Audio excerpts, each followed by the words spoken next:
Hello दोस्तों। 10वीं सदी में भारी देशों के लोगों के मन में ना बहुत सारा सवाल उठने लगा। वो भारत के धर्म के बारे में जानना चाहते थे।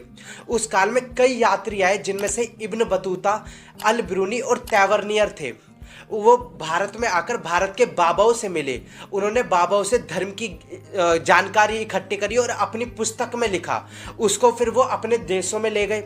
वहाँ से वो देश के लोग हमारे धर्म के बारे में इस तरीके से जानते हैं। आज के टाइम पे अगर जो हमारे बाबाओं से जानकारी इकट्ठी करनी पड़े तो वो क्या क्या करेंगे, आइए चर्चा करते हैं इस बारे में।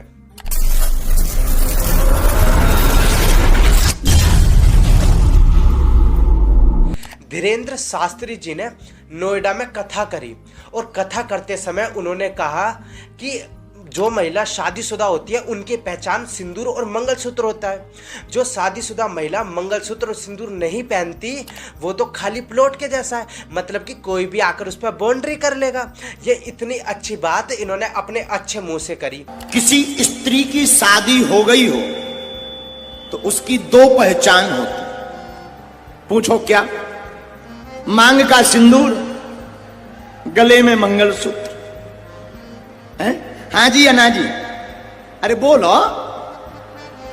अच्छा, मान लो मांग का सिंदूर ना भरा हो, गले में मंगलसूत्र ना हो, तो हम लोग क्या समझते हैं? भाई ये प्लाट अभी खाली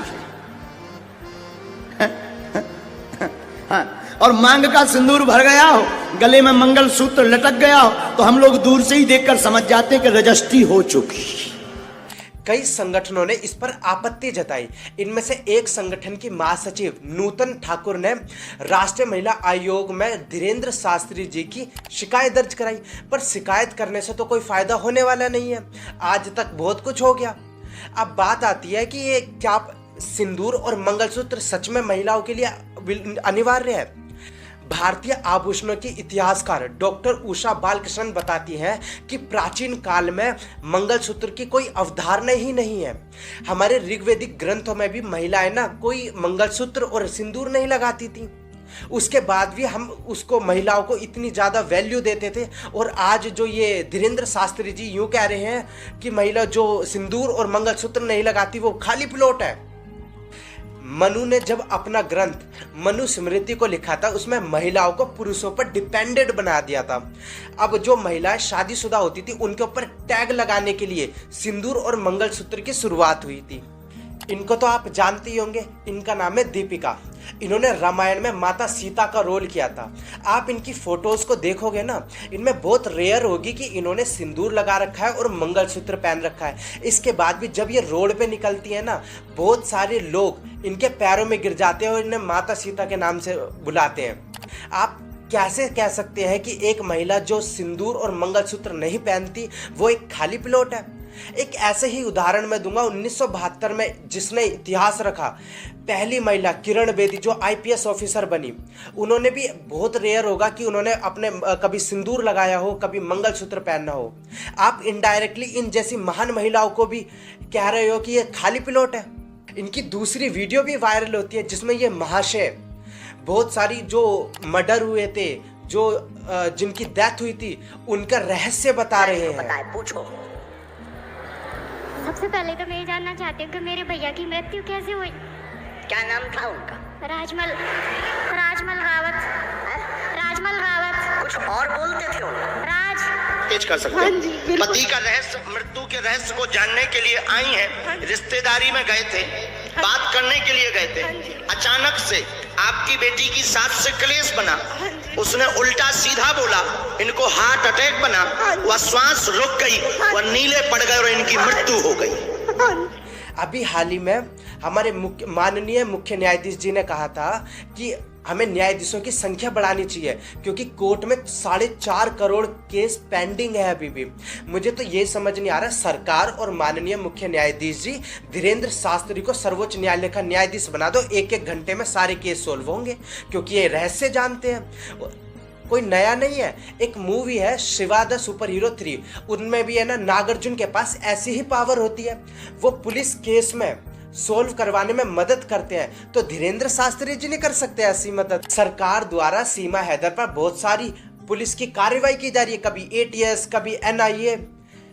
इतना कुछ मत करो, सिर्फ 1 घंटे का टाइम लगेगा। सीमा हैदर को बागेश्वर धाम ले जाओ, 2 मिनट में पर्ची खोल के वो 1 मिनट में बता देंगे कि सीमा हैदर जासूस है या नहीं है, भारत में उन्हें रहना चाहिए या नहीं रहना चाहिए। और धीरेंद्र शास्त्री जी को तो हमें इन्हें रो में डालना चाहिए। अब बात करते हैं अनिरुद्धाचार्य जी जैसे महान संत की। उन्होंने अपने अच्छे मुंह से कई अपशब्द कहे हैं, जिनमें से एक यह, वो कहते हैं कि किसी भी पुरुष को किसी महिला के साथ अकेले नहीं रहना चाहिए, चाहे वो महिला उसकी माँ हो, उसकी बहन हो, उसकी बेटी हो। ये बोलते हैं, ये भगवद गीता में लिखा है, हमारे धर्म में लिखा है। मैं अपनी माँ के साथ भी नहीं रहना चाहिए, अकेले में अपनी बेटी के साथ भी नहीं रहना चाहिए, और अकेले में अपनी बहन के साथ भी। मैं एक धर्म की बात बताना चाहूंगा। याद जब रावण ने सीता हरण के लिए जाल बिछाया था, राम जी हिरण को तलाशने के लिए जा रहे थे। उस टाइम पर राम जी ने लक्ष्मण जी से कहा था कि लक्ष्मण तुम अपनी भाभी के साथ इस कोठी में रहो और अपनी भाभी की रक्षा करना। क्या वो दोनों उस टाइम पे अकेले नहीं रहे थे? तुम पर्णकुटी में सीता के साथ सावधानी से इनकी रक्षा में रहना, कहीं तुम्हारा संदेह सत्य न हो। मैं जानकी की इच्छा पूरी करने के लिए इस कांचन रंग के पीछे जाता हूँ, जीवित अथवा मारकर शीघ्र लौट आऊंगा। लेकिन सावधान लक्ष्मण, वन में कई राक्षस घूमते रहते हैं, इसलिए किसी भी स्थिति में सीता को अकेली मत छोड़ना। आज्ञा भैया। हमारा धर्म सिखाता है कि हम पराई जो औरतें हमारी भाभी बन के भी आती हैं, उनको माँ का दर्जा दिया जाते हैं। और ये मूर्ख आदमी ये हमें सिखा रहा है कि अपनी माँ, बेटी और बहन को पराई औरत मानो। ये हमारा धर्म सिखाया है इसने? कभी हमारे धर्म ने सिखाया ये? माता कुंती के 5 पांडव थे, पांचों एक समय तो घर पे नहीं रहते थे। कभी तो ऐसा हुआ क्या जब माँ और बेटा, एक बेटा रहा होगा, क्या उनके बीच में भी गलत ऐसी अवधारणा थी? ये एक बिल्कुल निर्दलीय बात कही है इन्होंने। और हमारा धर्म कभी कोई ये नहीं सिखाता कि अपनी माँ बेटी पे भी हमारी इंद्रियां कंट्रोल नहीं हो पाएगी। रामायण में एक बात आती है, जब हनुमान जी ने सीता माता का नथुनी दिखाई थी ना, तो लक्ष्मण जी ने कहा था मुझे ये नहीं पता कि नथुनी किसकी है, क्योंकि कभी लक्ष्मण जी ने सीता माँ को कभी मुंह से वैसे मुंह उठा के नहीं देखा था। और ये बात करते हैं कि हमें अपनी माता, बहन, बेटी के साथ भी अकेले नहीं रहना चाहिए। दूसरे भाषण में एक कोई दूसरी वीडियो भी वायरल हुई, जिसमें ये कहते हैं अति हमेशा दोष होती है। ये बात सच है, अति कभी कभी दोष होती है, पर यह सिचुएशन पर डिपेंड होता है। क्योंकि एलोन मस्क अति अमीर है, क्या वो दोष है? ऐसा दोष है तो मुझे भी ऐसा दोष हो। भीमराव अंबेडकर जी अति शिक्षित थे, क्या वो दोष थे? उनकी वजह से संविधान लिखा गया, क्या वो दोष था? इन्होंने कहा कि अति सुंदरता होने के कारण माता सीता का हरण हुआ, और साथ में कहते हैं कि अति सुंदरता होने के कारण द्रौपदी का चीर हरण हुआ। स्त्री का ज्यादा सुंदर होना गुण नहीं है, स्त्री का जरूरत से ज्यादा सुंदर होना दोष है। हाँ या ना? नहीं समझ में आई? हम समझाते हैं। माता सीता का हरण क्यों हुआ? क्योंकि वह जरूरत से ज्यादा सुंदर थी। द्रौपदी की भरी सभा में साड़ी क्यों खींची गई? क्योंकि द्रौपदी भी जरूरत से ज्यादा सुंदर थी। मतलब ये रावण और दुर्योधन को सपोर्ट करते हैं। पहली बात तो मैं ये बोलना चाहूंगा कि रामायण में लिखा हुआ है कि माता सीता बहुत सुंदर थी, पर अति सुंदर है ना मंदोदरी थी। रावण की जो वाइफ थी वो अति सुंदर थी। अगर जो रावण को अति सुंदरता की लालसा होती तो वो सीता माता को हरण ही नहीं करता, उसकी नीयत गंदी थी। लेकिन अनिरुद्धाचार्य जी अगर जो नीयत को गंदा बता देंगे तो ये कैसा चलेगा? उन्होंने हमारी माता सीता के ऊपर दोष दिया, वो द्रौपदी के ऊपर भी दोष देते हैं। लेकिन उन्हें उनकी बुद्धि में बताओ कि जो सुंदरता में, जो द्रौपदी तो कुछ सुंदर नहीं थी जितनी तिलोत्तमा थी। जो हम कहते हैं ना अपनी क्रश को देख के कि भगवान ने तो इसे फुर्सत में बनाया होगा। एक ऐसी महिला थी जिसका नाम तिलोत्तमा था, उसे ब्रह्मा ने सच में ही फुर्सत में बनाया था। उसके साथ तो हमें कोई ऐसी घटना देखने को नहीं मिलती। ये सिर्फ एक नियत की बात होती है।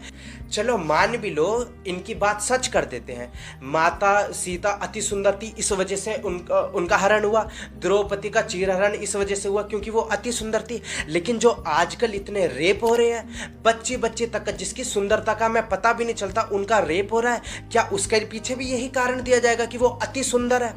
इस मूर्ख को इसे शर्म नहीं आई, इसकी जबान नहीं लड़खड़ाई कहते हुए ये बात।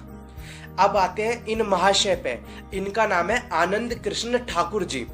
ये बताते हैं कि पति और पत्नी को कभी भी साथ खाना नहीं खाना चाहिए, क्योंकि अगर वो साथ खाना खाएंगे तो क्लेशेस बढ़ेंगे और महिलाओं को मतलब सौभाग्य प्राप्त नहीं होगा।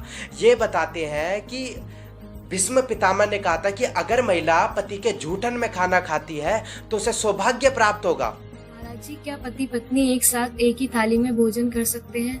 बिल्कुल नहीं बेटा, क्योंकि महाभारत में पितामह भीष्म ने जब पांडवों को उपदेश किया था तो उन्होंने बताया था कि जिस भोजन की थाली को कोई लांग गया हो वह थाली नाली में पड़े कीचड़ के समान होती है। जिस थाली में ठोकर लग गई हो वो विष्ठा के समान होती है, और जिस भोजन की थाली में कोई बाल पड़ा हो, केस पड़ा हो, वह दरिद्रता की निशानी होती है। और चौथी बात उन्होंने विशेष बताई कि पति पत्नी एक ही थाली में यदि खा रहे हो वह मदिरा के समान होती है थाली। यदि पति के भोजन करने के बाद पत्नी पति की थाली में खाती है तो वह चारों धामों का पुण्य प्राप्त। मैं सच्चाई बताता हूँ क्या कहा था। जब महाभारत में भीष्म पितामह अपनी मृत्यु शैया पर थे, उन्होंने पांचों पांडवों को बुलाया और एक ज्ञान दिया कि कभी भी पति और पत्नी को साथ में खाना नहीं खाना चाहिए, क्योंकि उसका रीजन ये था कि अगर पति पत्नी साथ में खाना खाएंगे तो उनका प्यार बढ़ेगा और लड़का अपने परिवार से कम प्यार करने लग जाएगा। इसलिए बीवियों के साथ खाना नहीं खाना चाहिए और प्यार नहीं बढ़ाना चाहिए। और भीष्म पितामह कहते हैं कि हमेशा अपनी फैमिली के साथ में खाना खाओ, उनके साथ प्यार बढ़ाओ, ताकि कभी भी तुम अलग ना टूटो, एक साथ रहो। और लेकिन जो हमारी वाइफ बन के आई है वो तो पागल है। महाभारत काल में भी महिलाओं को निम्न स्थिति देखी जाती थी, इसलिए कभी भी उन्हें ऊपर उठाने की बात तो सोची नहीं गई। अब ये आपके ऊपर डिपेंड करता है कि आपको क्या सही लगता है। आजकल कुछ बाबा लोगों की एक बहुत अच्छी वीडियो वायरल हो रही है, जिसमें इन्होंने पता नहीं कौन कौन से धर्म ग्रंथ पढ़े और अपनी अपनी बातों को बड़ा ठीक तरीके से बता रहे हैं। अमृत की बूंद जमीन पर गिरने से एक बूंद लहसुन हो गई, एक बूंद से प्याज हो गई। प्याज और लहसुन इसलिए नहीं पाई जाती क्योंकि प्याज और लहसुन का जन्म गंदगी से हुआ, राक्षस के मल से हुआ। जो गौ माता है उसकी जहाँ हड्डी गिरी वहां से लहसुन हुआ, और जहाँ फ्लैश गिरा वहां से प्याज हुआ। तो इसलिए अगर हम प्याज लहसुन खा रहे हैं तो बेसिकली हम गौ माता की हड्डी और मांस खा रहे हैं। ये भगवान क्या जुल्म है। क्योंकि शास्त्रों के अनुसार प्याज की उत्पत्ति कुत्ते के अंडकोश से है। मर्यादा रखिए, थोड़ी मर्यादा रखिए। और लहसुन की उत्पत्ति देखो, लहसुन और प्याज वैसे ही उगते हैं जैसे आम सब्जियां उगती हैं। इनको क्यों अपमान की दृष्टि से देखा जाता है? प्राचीन काल में जो हमारे सन्यासी और पुरोहित वर्ग होता था, जो पुजारी वर्ग होता था, वो सन्यास करते थे, मेडिटेशन करते थे, तो वो उन चीजों से बचते थे जो उनकी काम वासना को उत्तेजित करे। तो प्याज और लहसुन में कुछ ऐसे गुण होते हैं जो हमारी काम वासना को उत्तेजित करते हैं, हमारे मन में क्यूरियोसिटी लाते हैं इस चीज के लिए। इस वजह से सन्यासी लोग इस चीज को अवॉइड करते थे खाना, लेकिन वो टाइम के साथ साथ एक धर्म बन गया। और आजकल ये लोग पता नहीं प्याज और लहसुन पे क्या क्या चीजें बोलते जा रहे हैं। अरे बाबा एक बात कहते हैं कि मोह माया से दूर रहो, पर ये नहीं रहेंगे। हमको ये हमारा फ्यूचर खराब करने में लगे हैं। ये चाहते हैं हम किसानी करें मोह माया से दूर रह के, लेकिन ये एक एक कथा के 10 से 15 लाख रुपए लेंगे और ऐसी ऐसी कारों में घूमेंगे जो आम बंदों के लिए तो बहुत ज़्यादा मुश्किल और सपना है। 7 जन्म बाद मिलेगी वो, अगर जो कार लेने भी लगे तो। डिफेंडर, लैंड क्रूजर, ऐसी ऐसी कारों से तो ये रेल ही निकालते हैं। देखो यारो, मेरा कोई इंटेंशन नहीं है कि किसी को मैं धार्मिक रूप से हर्ट करूं, बस इनकी जो ये बातें हैं बहुत ही ज़्यादा नकचड़ी और छिछोरी वाली बात है। इस वजह से मेरा ये वीडियो बना रहा हूँ। और हमारे कोई धर्म ग्रंथ में नहीं लिखा ऐसा, हमारा हिंदू धर्म ऐसा है जहाँ हम हर महिला की रिस्पेक्ट करना जानते हैं, हमें रिस्पेक्ट करना सिखाता है। जो जो इन्होंने बोला है वो किसी धर्म में नहीं लिखा, किसी ग्रंथ में नहीं लिखा। और बस अगर जो आपको है ना ऐसी वीडियो और पसंद आती हो और चाहते हो ऐसे देखना, तो रिक्वेस्ट करता हूँ यार प्लीज़ सब्सक्राइब कर देना चैनल। आपका बस रेड बटन दबाना है और कुछ नहीं हो रहा, मेरे लिए बहुत ज़्यादा हेल्प हो जाएगी और मैं भी डिफेंडर कार खरीद लूँगा।